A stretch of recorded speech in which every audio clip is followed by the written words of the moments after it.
That evening was quiet and calm, the kind of night when the streets looked almost empty, and the soft glow of streetlights stretched across the pavement. The FBI director, a man who had spent most of his life serving his country, was driving home after a long day. His car moved smoothly on the road and he was lost in his thoughts. He had been dealing with heavy cases, long meetings, and endless reports, yet despite all the stress, he felt a certain pride. Every day he reminded himself that his role was not just about power, but about duty and responsibility. He had climbed the ranks through discipline and honesty, not shortcuts or favoritism. As he drove, the hum of the engine filled the silence. He wasn't in a rush. His mind wandered to his family, his responsibilities, and the difficult weeks ahead. For a man in his position, trust was everything. The FBI director's life was not only public but also constantly judged. Every step he took, every word he said could be twisted and turned by people eager to find fault. Still, he carried himself with dignity, reminding himself that justice and fairness had to be more than words on paper. Just as he approached a quiet intersection, red and blue lights suddenly flashed behind him. He frowned and glanced at his mirror. A local police car had pulled in close, siren wailing for a moment before cutting off. The director eased his car to the side, confused. He hadn't been speeding, and he knew he hadn't broken any traffic law. His record was clean. In fact, he knew the rules of the road better than most. Still, he complied because even in confusion he respected the law. Two officers stepped out of the police car. Their boots clicked against the asphalt as they approached quickly, their hands resting firmly on their holstered weapons. The director rolled down his window halfway, waiting calmly, his hands visible on the steering wheel. His training and experience told him not to make sudden moves. The first officer, tall with a sharp tone in his voice, barked, "License and registration." His voice carried no politeness, only suspicion. The director spoke calmly. "Officer, I am the director of the Federal Bureau of Investigation. Here is my identification." He reached slowly for his wallet, pulled out his badge and federal ID, and handed it through the window. His movements were measured and respectful, showing no aggression. But instead of checking the ID carefully, the officer gave it only a quick glance and scoffed. "This doesn't mean anything to me. Step out of the car, now." The second officer circled around to the passenger side, shining his flashlight through the window. His face showed no sign of recognition, only distrust. The director remained composed, though inside he felt a mix of surprise and disbelief. It wasn't the first time he had faced hostility in his career, but never like this. Not on the side of the road, not while being dismissed so easily. "Officers, I assure you this identification is valid. Please call your supervisor if you need verification," he said. His tone was steady, professional, not confrontational. The first officer's hand moved closer to his weapon. His voice grew louder. "I said step out of the car. Don't make me ask again." A cold chill ran through the air. The director knew that escalation could be dangerous, even deadly. Though he was one of the most powerful law enforcement officials in the nation, in that moment, standing on the street at night, he was just another man facing two officers who refused to listen. Slowly, he unlocked his door and stepped out. His hands raised slightly to show he had no weapon. The cool night air hit his face as the officer stepped back, gun now drawn and pointed directly at him.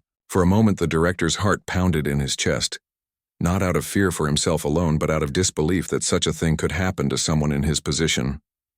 "Put your hands on the car," the officer shouted. The sound of his command echoed down the street, waking some of the nearby houses. Curtains shifted and faint silhouettes appeared in windows. A few neighbors stepped onto their porches, whispering in shock as they realized what was happening. One neighbor, clutching her phone, began recording from behind her curtain, capturing the flashing lights and the raised weapon. The director complied, placing his palms on the hood of his car. He spoke again, his voice calm but firm. "Officer, please check my credentials carefully. I am not resisting. I am not a threat," but his words fell on deaf ears. The officer pressed him further. "On the ground, face down." Reluctantly, the FBI director lowered himself to the pavement, the rough concrete scraping his hands as he lay down flat.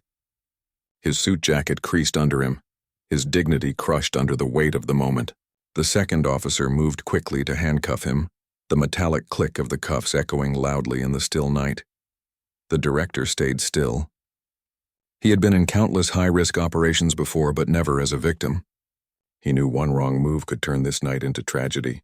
His training told him to remain calm, but inside, frustration burned. He had dedicated his entire life to upholding justice, yet here he was, treated like a criminal in front of ordinary citizens who knew nothing of who he truly was. The neighbor continued recording. Her voice whispered on the video, "That's the FBI director. What are they doing to him?" Another neighbor muttered, "This isn't right. Look at the way they're treating him." But no one dared to intervene directly. The director's car phone began to ring inside the vehicle. The special secure device buzzed with calls, most likely from FBI staff trying to reach him. But the officers ignored the noise. To them, he was just another suspect. Minutes felt like hours. The flashing lights bathed the street in red and blue, painting the scene like a chaotic theater. The director lay silently on the pavement, his breathing controlled, his thoughts racing. He wasn't worried about embarrassment or even anger in that moment. He was thinking about survival. Finally, as the tension stretched unbearably, another police car arrived. A supervisor stepped out, confused at the sight before him. He walked closer, glanced at the badge still lying on the hood of the director's car, and his eyes widened. "What have you done?" the supervisor demanded. He quickly ordered the cuffs removed. The officers hesitated but obeyed. The FBI director was slowly lifted to his feet. His wrists ached from the tight cuffs. His suit was dirty from the ground, and his pride was wounded. The supervisor spoke in a hushed voice. "Director, I am so sorry. This is a mistake." The director did not respond immediately. He brushed the dust from his jacket, straightened his tie, and looked at the two officers who had treated him so harshly. His eyes held no rage, only deep disappointment. "You had every opportunity to check my identification," he said quietly. "Instead, you chose to ignore it." The street was silent except for the faint murmur of neighbors and the sound of one last recording click as someone stopped their phone camera. The night had begun as a simple drive home, but it ended with humiliation, suspicion, and a growing sense that something larger had just been set in motion. For the FBI director, this was not just a traffic stop. It was the beginning of a storm he never saw coming. The FBI director stood silently after being uncuffed, his wrists still marked from the tight pressure of the handcuffs. The flashing lights continued to dance across the houses, and whispers from the small crowd of neighbors carried in the air. The embarrassment was heavy, but he swallowed his feelings and held his head high. Years of discipline had taught him not to let emotions cloud his actions, yet inside he felt an ache that words could hardly explain. The two officers who had stopped him looked uneasy now. Their confidence seemed to fade when the supervisor scolded them. Still, instead of apologizing, they kept their expressions blank, almost stubborn. The director studied their faces, wondering how they could treat anyone this way, let alone someone who had shown clear identification. He thought of the many times he had trained his own agents to approach citizens with respect, to investigate without prejudice, and to listen before acting. Tonight he had been given the opposite. The supervisor tried to handle the situation quickly. "Director, please allow me to escort you home," he offered, hoping to reduce the tension. But the director shook his head politely. "No, I can drive myself. What I need from you is an explanation for their actions." His words were calm, but his tone carried weight. The supervisor hesitated. "I will handle it internally," he said, but it sounded more like a promise made to end the moment than a true commitment. The director returned to his car and drove off slowly. Behind him, the flashing lights disappeared as the patrol cars left the street. The neighbors, still murmuring, went back inside their homes, but many of them kept their recordings safe. They knew the man who had been humiliated wasn't an ordinary citizen. They knew this would not remain a small story. When the director reached home, he sat in silence for a long while. His wife noticed his dirty suit and his weary expression. "What happened?" she asked softly. He shook his head and said, "Something I never thought I would face." He didn't give details at that moment, not wanting to upset her further. Instead, he went into his study, sat down at his desk, and replayed the night's events in his mind. Every word, every gesture from the officers replayed like a tape he couldn't turn off. The next morning he woke early as usual and reported to his office. But before he could even settle in, a young assistant rushed to him with wide eyes. "Sir, it's all over the internet. There are videos of last night. Everyone is talking about it. The director paused, then asked, "Show me." On the assistant's phone, a video played. It showed him stepping out of his car with his hands raised, the officer pointing a gun at him, and the humiliating moment when he lay face down on the pavement. The video had already been shared thousands of times. Captions beneath it read, "FBI director treated like a criminal, police ignore badge, and unbelievable disrespect." The director's face remained unreadable as he watched, but inside, his heart sank. This wasn't just a personal matter anymore. The nation was watching. By noon, news stations had picked up the story. Reporters debated the event, commentators gave opinions, and people on social media were divided. Some were outraged on his behalf, pointing out how dangerous the situation could have been. Others questioned why he had been in that neighborhood late at night, spinning theories that had no basis in fact. Inside the FBI headquarters, whispers began. Agents who respected him now looked at him with concern, as if unsure how to react. Some quietly expressed support, but others worried about the public image of the Bureau. The director could feel the shift in atmosphere. Years of hard work and leadership were now overshadowed by one night on a quiet street. That afternoon, he was called into a meeting with several high-ranking officials. Around the large table, the air felt heavy with judgment. One official spoke first. "Director, we understand what happened was not your fault, but the videos are spreading quickly. This has become a national discussion. We must think of the Bureau's reputation." The director raised his eyes and replied, "So you are telling me that the problem is not the misconduct of the officers, but the fact that I was humiliated?" The room fell silent for a moment. Another official shifted uncomfortably before saying, "It's complicated. People are asking why you were there. The questions aren't fair, but they exist." The director leaned back in his chair, realizing what was happening. The focus was moving away from justice and onto appearance. Instead of investigating the officers, the pressure was building against him. Meanwhile, outside the Bureau, the videos continued to spark anger. Community leaders condemned the officers' behavior. Citizens wrote articles, blogs, and posts demanding accountability. If this can happen to the FBI director, what chance do ordinary people have? One comment read, gathering thousands of likes. Still, the director felt cornered. He wanted to believe the truth would clear everything, but he had been in government long enough to know that politics often spoke louder than justice. Behind closed doors, he overheard murmurs of officials suggesting he should consider stepping aside to calm the storm. That night, when he returned home, his wife noticed his silence again. "They're turning this against you, aren't they?" she asked quietly. He nodded slowly. "Yes.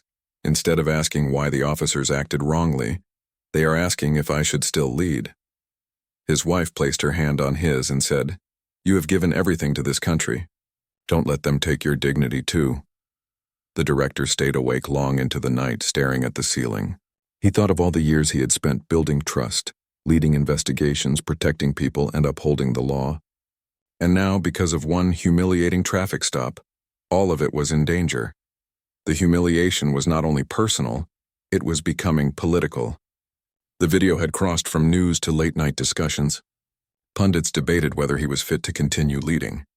Opponents used it as fuel to weaken him, suggesting his judgment was questionable.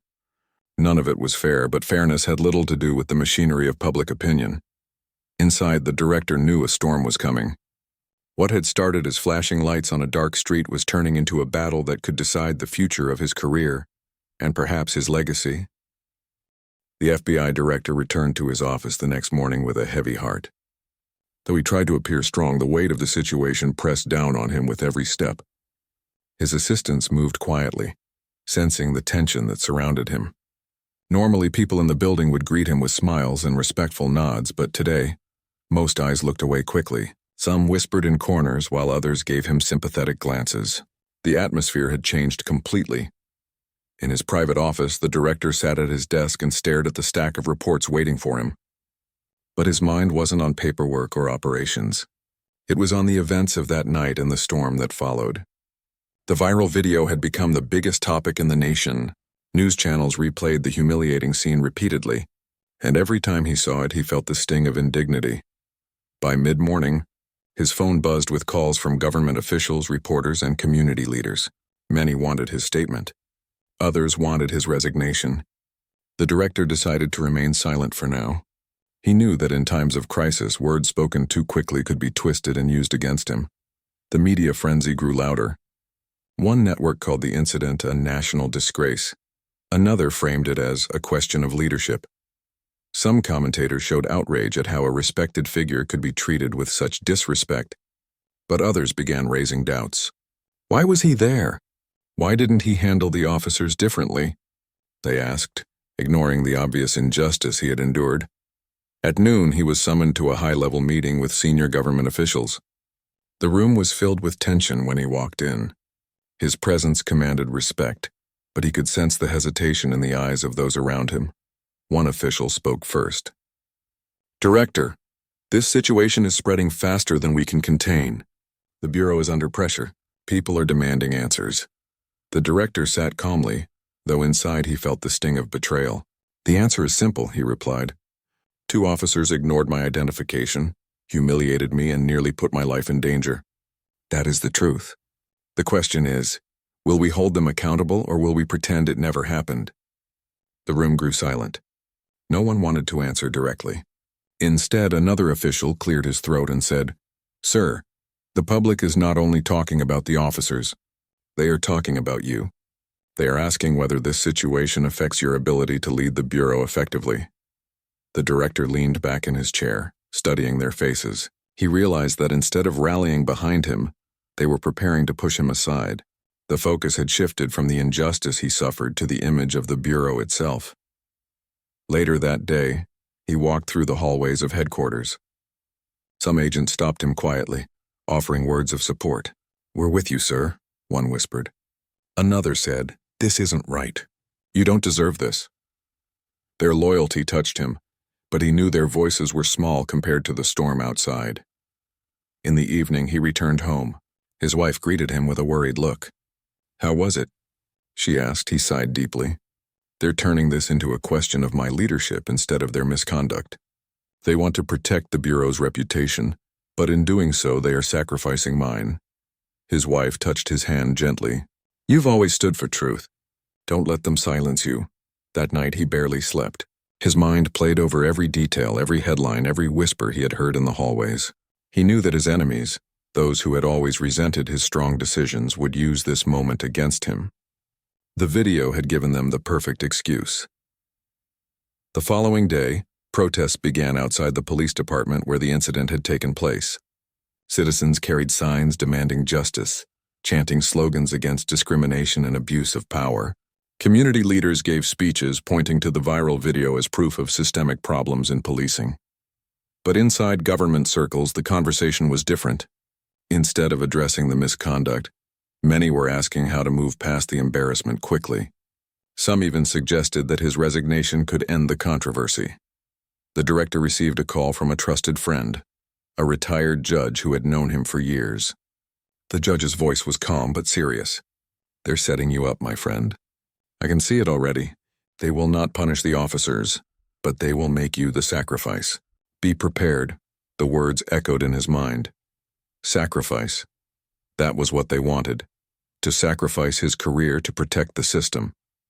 At headquarters, the pressure mounted. A group of senior advisors came to his office, their expressions heavy with concern. One of them spoke carefully. "Director, with all due respect, we believe it may be best if you consider stepping down. This isn't about you personally, it's about the Bureau." The director looked at them steadily. "So you would rather silence me than stand up for the truth? What message does that send to the nation? That justice only matters when it is convenient?" No one answered. They lowered their eyes, unable to meet his gaze. By now, the news cycle had grown relentless. Every hour, new stories appeared. Some defended him, while others tried to tear down his reputation. Old critics surfaced, claiming this was proof he was unfit. Supporters called it a smear campaign. The nation was divided. But for the director, one truth became clear. His years of service, his sacrifices, his loyalty, all of it was being overshadowed by one night and one video. His enemies had found their opening, and his allies were too afraid to defend him openly. When he returned home that night, he sat with his wife in silence. After a long pause, he finally spoke. "I think they've already decided. They want me gone. His wife's eyes filled with sadness. Then let them know you will not leave quietly. Let them know the truth. The director nodded slowly, but deep inside he feared that the truth alone might not be enough. The system he had served so faithfully was now preparing to turn against him. As he looked out the window into the quiet night, he realized that the battle ahead was not about facts, but about power. And in that battle, even an FBI director could lose everything. The FBI director arrived at the bureau early the next morning, already sensing the tension before he even stepped out of his car. The building seemed colder than usual, the usual chatter in the hallways replaced by whispers and hurried glances. Some agents tried to smile at him, offering subtle encouragement, but most looked away quickly, as if afraid to be associated with him in these turbulent times. The viral video from the previous night had created an invisible wall around him, and he could feel it pressing in from every corner. He walked slowly through the hallways, his polished shoes clicking against the marble floors, his mind focused on the meeting that had been scheduled. Inside the conference room, several senior officials were already seated, their faces drawn tight with concern or calculation. They greeted him formally, but the warmth that usually accompanied their interactions was missing.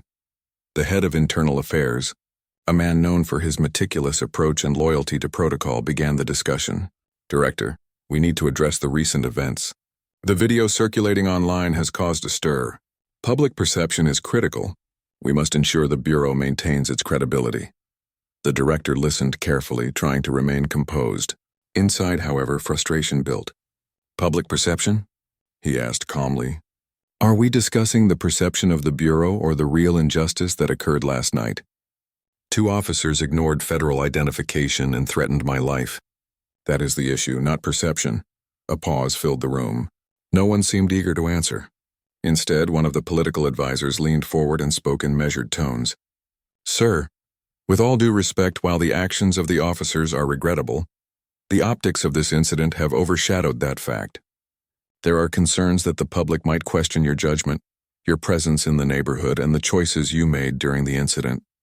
The director's eyebrows knit together in disbelief.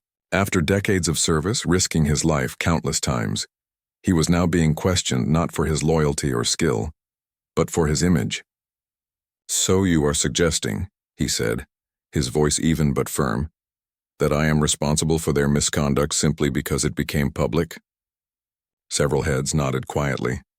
The words hung heavy in the air. He realized the unspoken truth. Instead of investigating the officers who had endangered him, the Bureau was being encouraged subtly but unmistakably to pressure him into stepping aside. Throughout the morning, the meeting continued with a careful dance of words. Some officials emphasized loyalty, others mentioned the Bureau's image, and a few hinted at political fallout if the story continued to dominate media coverage. No one explicitly suggested firing him, but every comment was calculated to make him doubt his position. After hours of tense discussion, he returned to his office.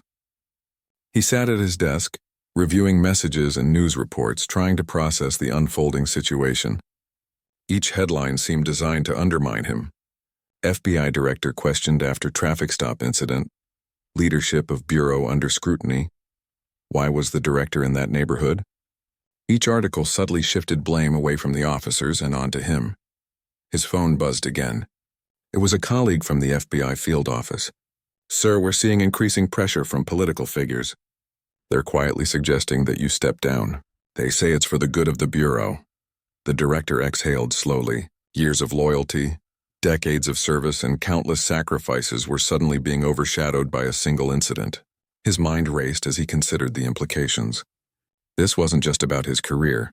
It was about principles, justice, and accountability. If he yielded now, the message would be clear. Even the highest officials could be humiliated without consequences, and truth could be ignored.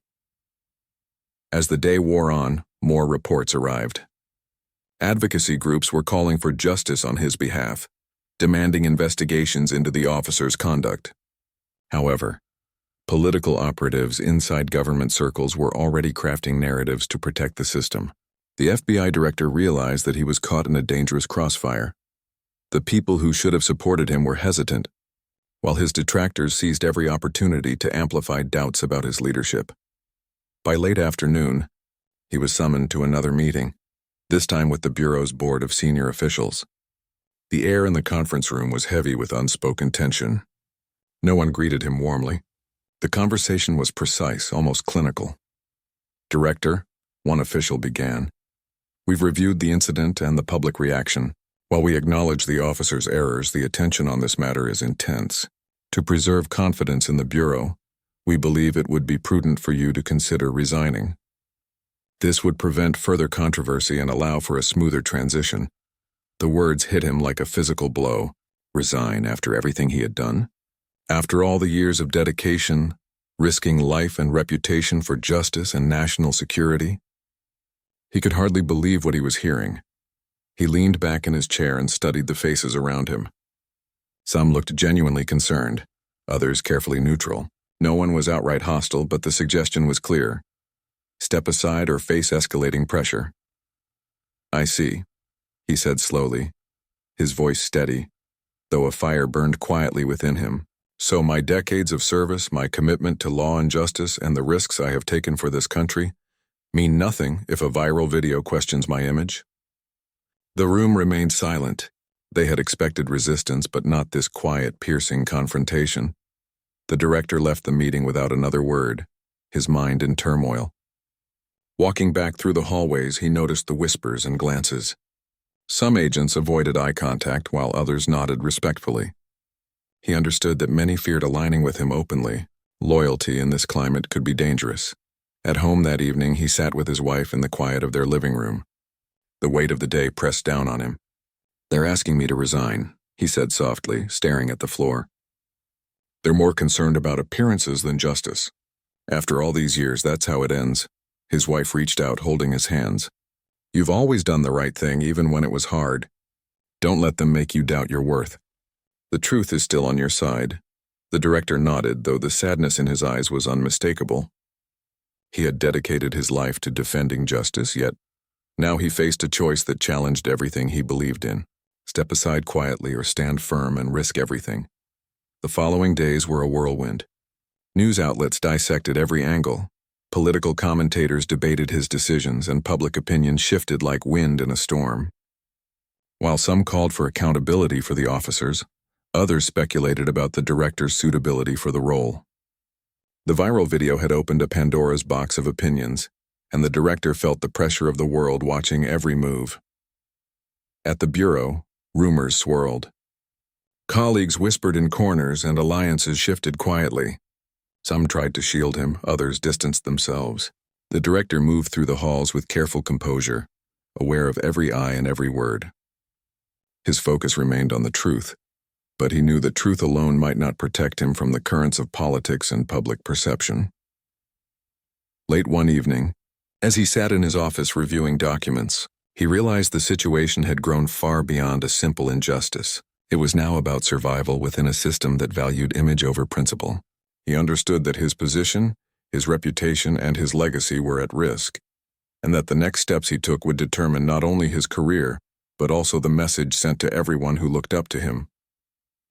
The FBI director awoke early the next morning, the events of the past days weighing heavily on his mind.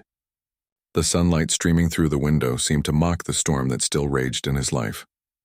Despite his years of experience and the respect he had earned throughout his career, he knew that the world outside was now judging him not for his service, but for a single humiliating moment.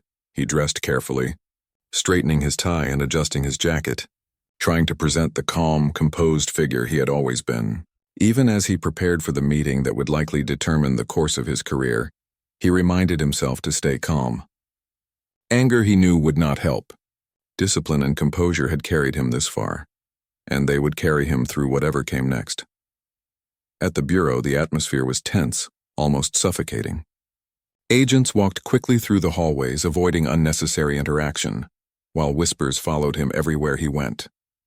He could feel the subtle shifts in loyalty, the careful glances that betrayed fear or uncertainty. Even those who had once openly supported him now kept their distance.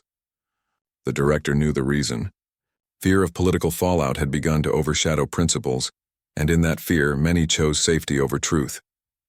He entered the conference room for the final meeting with the Bureau's senior officials. The room was silent, the air thick with anticipation. This meeting was different from the others. There was no pretense, no polite conversation. It was clear that the decision had already been made. He could sense it in the careful tone of their words and the slight hesitation in their eyes. One official spoke first. "Director, we appreciate your years of service, your dedication, and your achievements. However, given the recent public reaction and the ongoing media scrutiny, the board has decided it is best for you to resign. This will allow for a smooth transition and prevent further controversy." The words hit him like a punch to the chest. All those years of hard work, the countless nights spent on investigation, the risks he had taken for the country, and the loyalty he had shown were being dismissed. His life's work was being overshadowed by a single incident he had not caused.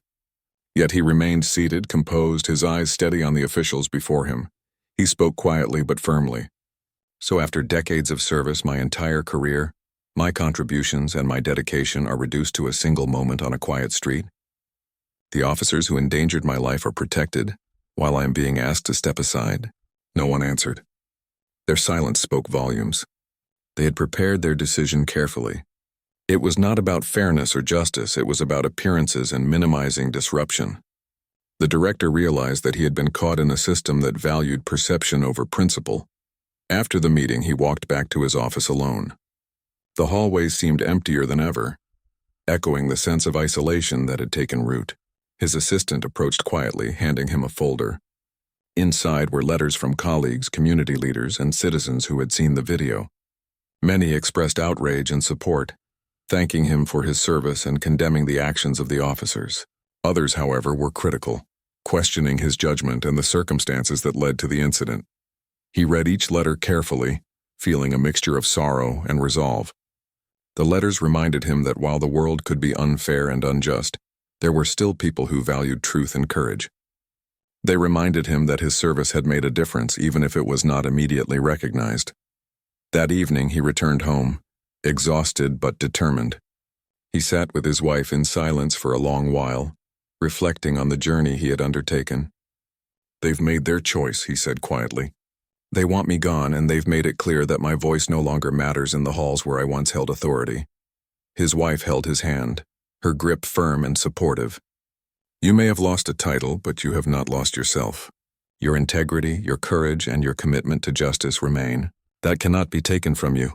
The director nodded slowly, absorbing the truth in her words. He realized that while he had lost a position of power, he had not lost his principles or the respect of those who mattered most. The world outside could be cruel, but he knew that his actions had inspired others and that his story would not end in silence. In the following days, the news of his resignation spread. Media outlets reported on the decision, often emphasizing the controversy rather than the injustice he had endured. Some criticized the Bureau for asking him to step down while failing to hold the officers accountable. Public opinion was divided, but the video continued to circulate, sparking discussions about racial bias, accountability, and fairness in law enforcement. The director used this time to reflect and plan. He met with community leaders, civil rights advocates, and young law enforcement officers, sharing his experience and emphasizing the importance of integrity, courage, and accountability. Though he no longer held the title of FBI director, he recognized that his influence could still shape minds, inspire action, and encourage others to fight for justice. He also dedicated time to mentoring young agents, teaching them not only the skills required in law enforcement, but also the importance of character, resilience, and ethical leadership. He wanted to ensure that the lessons learned from his experience would ripple outward, shaping the next generation of leaders. Despite the personal loss, the director found solace in small victories. The viral video had become more than a symbol of humiliation. It was a catalyst for change. People spoke openly about bias, about accountability, and about the need to treat everyone with dignity. His story inspired discussions, protests, and even policy reviews. The system that had sought to sideline him could not erase the impact of his experience. As weeks turned into months, the former director remained a quiet but powerful presence in public life. He gave interviews, wrote essays, and spoke at events, always emphasizing the principles that had guided him throughout his career: truth, justice, and integrity. He did not dwell on personal grievances. Instead, he focused on broader lessons: ensuring that his experience could help prevent similar injustices for others.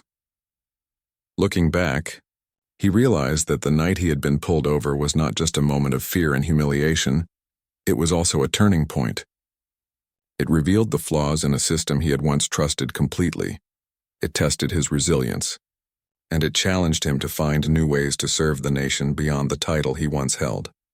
In the end, while he had lost a position of authority, he had gained something perhaps even more valuable, a voice that could not be silenced, a story that demanded to be heard, and a legacy of courage in the face of injustice. His experience became a symbol of resilience and a reminder that true leadership is measured not by titles or positions, but by the principles one upholds, even when the world turns against you. And so the FBI director, once humiliated on a quiet street and forced to step down, continued to make a difference. His journey was not over. It had simply changed direction. Through mentoring, speaking, and advocating for justice, he ensured that his story would serve as both a warning and an inspiration. The world had tried to diminish him, but in truth his impact had only grown.